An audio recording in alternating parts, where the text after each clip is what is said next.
Viral video curhatan seorang gadis ditolak calon mertua karena berprofesi sebagai tukang sayur. Gadis tersebut mengatakan calon mertuanya menginginkan menantu PNS. Sang calon mertua mengatakan tukang sayur ini tak memenuhi kriterianya sebagai calon menantu. Calon mertua ini bahkan meminta sang gadis tukang sayur untuk tidak mengganggu putranya lagi.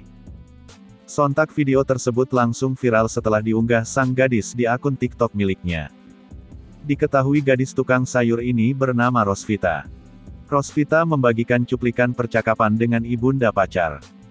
Ibu sang pacar menolak anaknya melanjutkan hubungan setelah mengetahui pekerjaan Rosvita yang sehari-harinya berjualan sayur. "Kerja kamu apa nak?" tanya ibu pacar. "Jualan sayur bu," jawab Rosvita. "Maaf jangan ganggu anak saya lagi, dia harus dapat istri yang PNS," kata calon mertua Rosvita. Rosvita mengatakan wanita pilihan kekasihnya bergaji 5 juta rupiah. Padahal Rosvita dapat menyisihkan uang 700 rupiah ribu per hari untuk ditabung. "Apalah daya yang cuma bisa nyicil tabungan 700 ribu per hari," katanya. Dalam video tersebut, Rosvita mengatakan mantan kekasihnya memamerkan pacar baru yang sesuai dengan keinginan ibunya.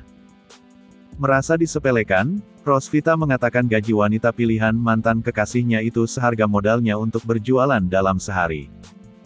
"Aduh abang, belanja adek aja 5 juta per hari, upah panggu 200 ratu per hari," katanya.